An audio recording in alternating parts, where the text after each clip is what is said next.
নমস্কার, কেমন আছেন সবাই? স্মৃতিচিত্রের একটি নতুন ব্লগে আপনাদের সবাইকে স্বাগত জানাই। আজকে ক্রিসমাস ডে, তো সকাল সকাল ঘুম থেকে উঠে আমার স্নান হয়ে গেছে, আর ওদিকে সাম্যও উঠে পড়েছে। কি করছে কি জানি। ওর আজকে খুব আনন্দ, জানেন তো, কেননা ও আজকে নাকি গিফট পাবে। কালকে ওর বাবা গিফট আনতে ভুলে গেছে, তো বাড়িতে একটা চকলেট ছিল, সেটাই ওর বালিশের নিচে দিয়ে রেখেছি রাত্রিবেলা। আজকে দেখি এখন কি করছে। যাই চলুন। বাবু, কি? আজকে কি দিন জানিস? বড়দিন। বড়দিনে কে আসে বলতো? Santa Claus. কালকে এসছিল? হ্যাঁ। তোর সাথে দেখা হয়েছে? না। দেখা হয়নি? না। চুপি চুপি জানিস তোর বালিশের নিচে একটা গিফট দিয়ে গেছে। কি গিফট বলতো? চকলেট। তুই জানিস? হ্যাঁ। এনে দেখ। ওয়াও। চলুন। আর এখানে নিয়ে এসছে ওর বাবা একটা কেক। এই কেকটাই কিন্তু আসল গিফট, কেননা এটা বাড়ির সবার জন্য, সেটা কিন্তু আমি সাম্যকে বলেছি। তার সাথে ওর জন্য একটু আলাদা করে কিছু থাকে, কিন্তু এবারে তো নিয়ে আসতে ভুলে গেছে, তাই চকলেটটাই দিলাম, আর ও তাতেই খুশি। আর এদিকে দেখুন, কেকটা নিয়ে আমি কাটতে বসেছি। যা বাবা, ছুরি আবার কোথায় গেল? ও চামচে করেই কাটা হয়ে যাবে। বাবু, চামচটা নিয়ে আয় তো। ওহো, তো চামচ দেখছি আগেই নিয়ে বসেছে। ঠিক আছে, চলুন কেকটা খুলছি। খুলে নিয়ে কেকটা দেখাবো কেমন হয়েছে কেকটা। বড়দিন এই শব্দটির সাথে 25 ডিসেম্বর আর ক্রিসমাস ট্রি, সান্তা ক্লজ, এই তিনটি জিনিস যেন একেবারেই পরিচিত। ক্রিসমাস ট্রি হলো বড়দিন উদযাপনের সাথে যুক্ত একটি গাছ। সাধারণত চিরহরিৎ গাছ, পাইন বা ফার বা এছাড়া অনুরূপ চেহারার কৃত্রিম গাছ ব্যবহার করা হয় এই ক্রিসমাস ট্রি হিসেবে। 25 তারিখ যীশুখ্রিস্টের জন্মদিন উপলক্ষে এই উৎসব পালিত হয়, তবে এটি প্রকৃত জন্মদিন কিনা সেটা নিয়ে কিন্তু মতভেদ আছে। খ্রিস্টানরা বিশ্বাস করেন যে 9 মাস পূর্বে মেরির গর্ভে প্রবেশ করেছিলেন যীশু, সেই থেকেই কিন্তু এটি ক্রিসমাস ডে হিসেবে পালিত হয়। আমরা ছোট থেকেই শুনে আসছি যে বড়দিনের দিন রাত্রে নাকি, বড়দিনের আগের দিন রাত্রিতে সান্তা ক্লজ আমাদেরকে এসে গিফট দিয়ে যান, যারা ছোটরা থাকে তাদেরকে। এই সান্তা ক্লজ হলো পাশ্চাত্যের একটি চরিত্র, তার পরিচিতি বিভিন্ন নামে, সেরকমই একটি নাম হলো সান্টা। ভালো ভালো ছেলে মেয়েদের বাড়ি বাড়ি ঘুরে তাদের উপহার দিয়ে যান তিনি। তবে পাশ্চাত্যের যে সান্টার পরিচয় আমরা পাই, আজকের সান্তা ক্লজ কিন্তু একটু অন্যরকম। আজকের সান্তা ক্লজ বলতে আমরা যাকে চিনি, তার মুখ সোদা হাস্যময়, তার সাথে তার পরনে থাকে সাদা কলার ও কাপযুক্ত লাল কোট, লাল ট্রাউজার্স, কালো চামড়ার বেল্ট। সাধারণত এই রূপেই আমরা দেখে তাকে অভ্যস্ত। যখন আমি ছোট ছিলাম তখন আমার বাড়িতে সবাই বলতো যে আমাকে সান্তা ক্লজ এসে রাত্রে গিফট দিয়ে যায়। আসলে সান্তা ক্লজ বলতে সবার কাছেই জানি যে তাদের বাবাই হয়ে থাকে, কেননা বাবারাই তো রাত্রিবেলা এসে গিফটটা তাদের মাথার কাছে রেখে দেয়। তো এখানে সাম্যরও সান্তা ক্লজ কিন্তু তার বাবা, যদিও আজকে সেটা ভুল হয়ে গেছে, কিন্তু কি আর করা যাবে, তাই যেই চকলেটটা ছিল সেটা দিয়েই ওকে ভোলানো হয়েছে। আর সান্তা ক্লজের সবার জন্য যে উপহারটা এনেছে সেটা হলো এই কেক। কেকটা কি ভালো দেখুন, কেকটা ফ্রুট কেক। আমার শাশুড়ি মা যেহেতু মাছ, মাংস, ডিম বা পেঁয়াজের কোনো ছোঁয়া খান না, সেহেতু এই কেকটাও কিন্তু ফ্রুট কেক এনেছে। চলুন সবার জন্য কেকটা পিস পিস করে কেটে নিই, নেওয়ার পর তারপর সবাইকে একটু করে দিয়ে দেবো। আর ওদিকে দেখুন না, সাম্যর বাবা আজকে সকাল থেকে পড়েছে কলটা নিয়ে। এক পাইপের একটা কল আছে, সেটা এমনিই ব্যবহার হয়, সাবমার্শালের জলটা তো ব্যবহার হয়, কিন্তু এই জলটা যেহেতু একটু গরম হয় সেই জন্য মা ব্যবহার করেন। কলটায় দেখছি ইদানিং বেশ জল নেমে যাচ্ছে, এই জন্য ওর বাবা দেখলাম কি একটা কিনে নিয়ে আসলো, নিয়ে এসে কলটাকে ঠিক করছে যাতে করে জলটা আর নেমে না যায়। আর এদিকে খিদেতে আমার পেটটা চুই চুই করছে, তার উপর তো কেকটা দেখে আরও মনে হচ্ছে খাই, কিন্তু সাম্য তো তার বাবাকে ছাড়া খাবে না, আর আমিও সাম্যকে ছাড়া খাবো না, সেই জন্য বসেই আছি, দেখি কখন হয়। আর এদিকে দেখুন না, সাম্য তার বাবাকে কিভাবে সাহায্য করছে, যত না কাজে সাহায্য করছে তার থেকে কাজ বাড়াচ্ছে, চারদিকে জল নিয়ে জল ফেলছে আর খেলছে। বলতে বলতে দেখুন ওরাও, ওদের কাজটা হয়ে গেছে, ওরা চলে এসছে, আর আমরা এখন বসেছি মুড়ি নিয়ে। মধ্যবিত্তের যা হয় আর কি, যাই থাকুক, কিন্তু সাথে মুড়ি না থাকলে চলে না। তাই কেকটা তো খাচ্ছি, তার সাথে একটু মুড়ি না হলে চলে, সেই জন্য মুড়ি আর একটু ঝুরি ভাজা নিয়ে বসে গেছি। আর সাম্য এদিকে খুব বেশি কেক খায় না বলে ওই নামমাত্র নিয়েছে, ও কিন্তু মুড়িটাই খাবে।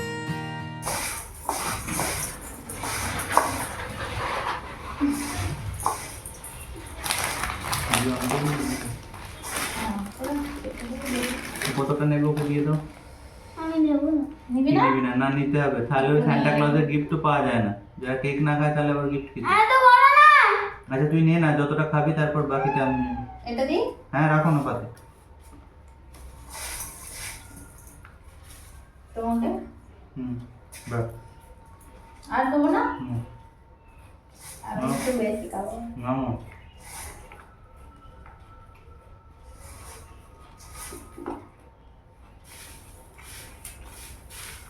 মাথা বাইরে ছিল না? হ্যাঁ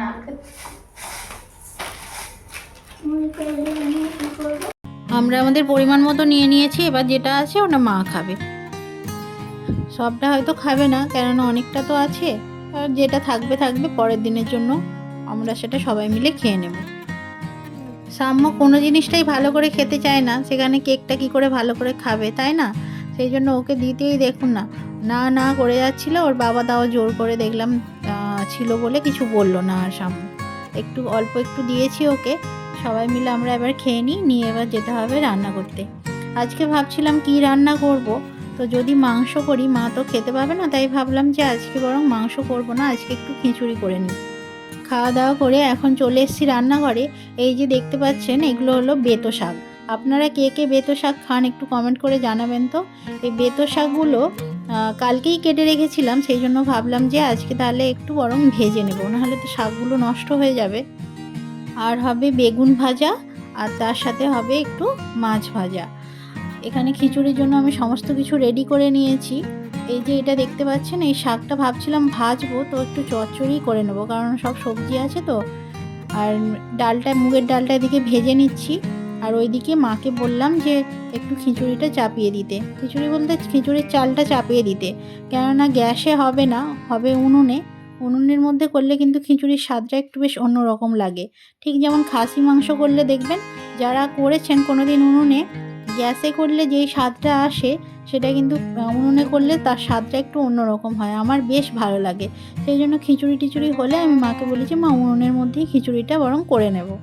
সেই জন্য মা ওইদিকে চালটা চাপিয়ে নিয়েছে, আর আমি এদিকে ডালটা ভেজে নিচ্ছি খিচুড়ির। চলুন, ডাল ভাজা হয়ে গেছে, এবার বরং ওইখানে যাই, গিয়ে দেখি চালটা ফুটে গেছে নাকি, তাহলে তার মধ্যে ডালগুলো দিয়ে আসবো।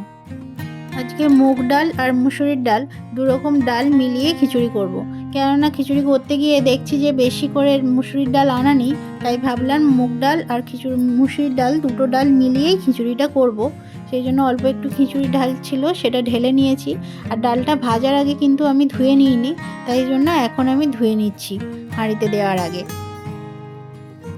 ফুলকপিগুলো পরে দেব, আলুটাও যেহেতু সেদ্ধ হতে বেশ একটু সময় নেবে, সেই জন্য আলুগুলোকে ওর মধ্যে দিয়ে নিয়ে চলে যাচ্ছি। এরপর যখন মশলাটা কষে যখন এর মধ্যে দেবো খিচুড়ির মধ্যে, তখনই ফুলকপিগুলো দিয়ে দেবো, নাহলে ফুলকপিগুলো একদম ঘেটে যাবে।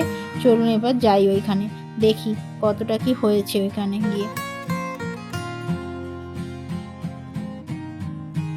এই যে আমাদের মাটির উনুন, আপনাদেরকে এর আগে কোনোদিন দেখায়নি যে এখানে একটা মাটির উনুন আছে। তো আমাদের ভাতটা কিন্তু এইখানেই হয়, বাকি তরি তরকারি যা সমস্ত কিছু রান্না গ্যাসে হয়, কিন্তু ভাতটা হয় এইখানেতে। তাও একবেলা, ওই দুপুর টাইমের ভাতটা এইখানে হয়। রাত্রে যেদিন ভাত হয় সেদিনকে আর উনুনে হয় না, কেননা রাত্রে তো আমরা বেশি সময় ভাত খাই না, বেশিরভাগ রুটি ওইসবই খাই। যদি কোনো দিন ভাত হয় তখন এই গ্যাসের মধ্যেই করে নেওয়া হয়, আর উনুনে করা হয় না। ডালটা আর আলুটা এর মধ্যে দিয়ে দিই, এটা তার আস্তে আস্তে সেদ্ধ হোক।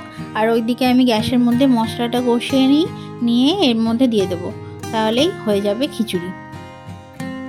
অন্যবারে আজকের দিনে কোথাও না কোথাও ঘুরতে যাই, কিন্তু আজকে সত্যি কথা বলতে একদম ভালো লাগছে না এই বছরটা। সেই জন্য ভাবলাম যে বাড়িতেই থাকি, বাড়িতেই বরং কিছু করে নিই। এদিকে আমি গ্যাসের মধ্যে মশলাটা কষানোর জন্য বসিয়ে দিয়েছি। মশলাটা কষাতে প্রথমেই নিয়ে নিচ্ছি একটু তেল, তাতে নেব তেজপাতা, শুকনো লঙ্কা, জিরে ফোড়ন দেওয়ার জন্য, আর নিচ্ছি একটু টমেটো। এবার পরিমাণ মতো আদা, হলুদ, লঙ্কা গুঁড়ো সমস্ত কিছু দিয়ে এই মশলাটাকে ভালো করে কষিয়ে নেব। তারপর ওই হাঁড়ির মধ্যে দিয়ে দেবো।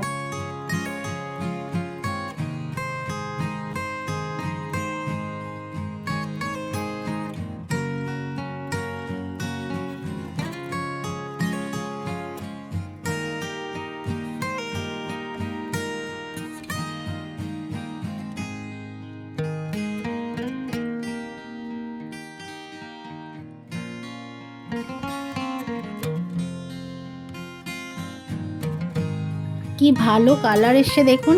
খিচুড়িটা মনে হয় বেশ ভালো হবে, জানেন তো। কি সুন্দর দেখতে লাগছে মশলাটাই।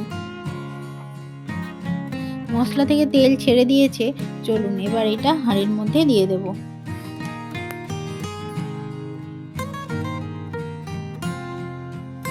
হাঁড়িতে মশলাটা দিয়ে দিয়েছি। হাঁড়িটা কিন্তু একেবারে ভর্তি ভর্তি হয়ে গেছে। ফুলকপিটাও এর মধ্যে কিন্তু দিয়ে দিয়েছি। আর এদিকে এসে দেখুন বেগুনগুলো আমি ভেজে নিচ্ছি। রান্না করতে আর খুব বেশিক্ষণ লাগবে না, কেননা বেগুনগুলো প্রায় হয়েই এসছে। বেগুনগুলো হয়ে গেলে ওই তেলেই আমি শাকের চচ্চড়িটা বসিয়ে দেব, আর তারপর যে কটা মাছ আছে ভেজে নেব। বলতে বলতে দেখুন আমার বেগুনগুলো প্রায় ভাজা হয়ে গেছে সবই। এবার বেগুনগুলো এক সাইডে রেখে আমি শাকের চচ্চড়িটা বসিয়ে দিই। শাকটা হতে থাক, তার সাথে আমি একবার দেখে আসি যে সাম্য কী করছে। কেননা বেশ অনেকটা সময় আগে ও মাঠে গেছিলো। আমাদের এখানে সামনেই একটা মাঠ আছে, তো সেখানেই ও খেলতে যায়, একবারে সামনেই পাশটাতে। একবার দেখে আসি ওখানে ও কি করছে।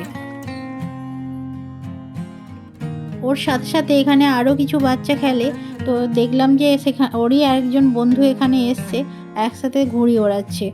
সাম্য ঘুড়ি ওড়াতে পারে না, ওই ঘুড়ি নিয়ে দৌড়াদৌড়ি করছে এই যা। আর এদিকে দেখুন না মাঝে মাঝেই ঝগড়া লেগে যাচ্ছে, কেননা না ওড়াতে পারলে যা হয়। তার সাথে আবার মাঝে মাঝে নাচও করছে। আমি ডাকতে আসতে বললো যে একটু পরে যাব, দেখি ঘুড়িটা কেমন ওড়ায়, আমিও একটু দেখি। শীত শুরু হওয়ার সাথে সাথে দেখি সব রাস্তা দিয়ে এখানে পাড়ার ভেতরে সব ছোটো ছোটো ছেলেমেয়েরা কি সুন্দর ঘুড়ি নিয়ে দৌড়চ্ছে। আর প্রত্যেক দিন দেখি সব কেউ না কেউ আমাদের এখানটাতে আসবে, কারণ আমাদের এখানে একটা নারকেল গাছ আছে, প্রায় দিন দেখি ওখানে একটা করে ঘুড়ি ঝোলে। ওই ঘুড়ি উঠতে উঠতে আটকে যায় আর কি। তো সব এসে বলবে যে ঘুড়িটা ফেলে দাও না কাকিমা, ওইখান থেকে ঘুড়িটা নিয়ে ওরা খেলবে বলে। মানে ওদের মুখে সত্যি কথা বলতে ওই যে হাসি, যে ঘুড়িটা পেরে দেওয়ার পর এতটাই আনন্দ পায় ওরা, কি বলবো। ছোটরা অল্পেতেই খুশি হয়, আর তখন এই হাসিটা দেখলেই কিন্তু বোঝা যায়। মানে ওই পাড়া ঘুড়িটা পেয়ে ওরা যে কী যে খুশি হয় সেটা আর বলে বোঝানো যাবে না। এদিকে বাড়ি এসে দেখি আলু টালুগুলো আমার সেদ্ধ হয়ে গেছে। বেতে শাক তো খুব নরম, তাই ওর মধ্যে একটু দিয়ে অল্প করে ভাপিয়ে নিলেই দেখছি চচ্চড়িটা হয়ে যাবে। সেই জন্য শেষকালে এবার শাকটা দিয়ে দিয়েছি। এবার 5 মিনিট মতো রেখে দিয়ে একটু সর্ষের গুঁড়ো দিয়ে তারপর নামিয়ে নেব। ও হ্যাঁ, অবশ্যই একটু চিনি দিতে লাগবে, কেননা আমার শাশুড়ি মা আবার চিনি ছাড়া খাবেন না। আমিও যদিও এখন খেয়ে খেয়ে অভ্যেস হয়ে গেছে, তো মনে হয় যে হ্যাঁ একটু শাকের চচ্চড়িতে চিনি না দিলে মনে হয় ভালো লাগে না। তার থেকে বরং অল্প একটু চিনি দিই, বেশ লাগে কিন্তু। একটু জল দিচ্ছি, কেননা বেশ দেখলাম একটু শক্ত শক্ত মতো টাইট মতো হয়ে গেছে, সেই জন্য অল্প একটু জল দিয়ে নিচ্ছি।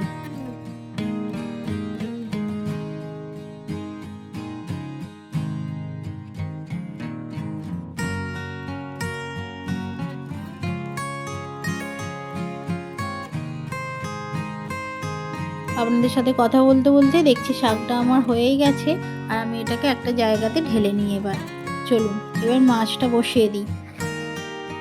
আজকে কিন্তু বেশ অনেকটাই বেলা হয়ে গেছে, আর এদিকে ঘড়ির কাঁটা এখন প্রায় 1:30 মতো বাজে। জন্য ভাবছি যে মাছটা ভাজা হয়ে গেলেই সবাই মিলে খেতে বসে যাব, তারপর না হয় বাসন টাসনগুলো ধুয়ে নেব। আপনাদের সাথে কথা বলতে বলতেই মাছগুলো আমার সব ভাজা হয়ে গেছে। এবার চলুন আমরা খেতে বসে যাই সবাই মিলে। হাঁড়িটা এখানে নিয়ে চলে এসেছি, আর সামু এদিকে আসন করে বসে গেছে। খিচুড়িটা দেখুন কি সুন্দর কালার হয়েছে, বেশ ভালো হবে মনে হচ্ছে খেতে। খাওয়া হলে আপনাদের জানাবো যে কেমন খেতে হয়েছে। আর আপনারাও যদি খেতে চান তবে অবশ্যই চলে আসুন এখানে, যারা যারা খিচুড়ি ভালোবাসেন। কেননা অনেকেই তো আছে খিচুড়ি ভালোবাসেন না, তার মধ্যে সাম্যর বাবা অন্যতম।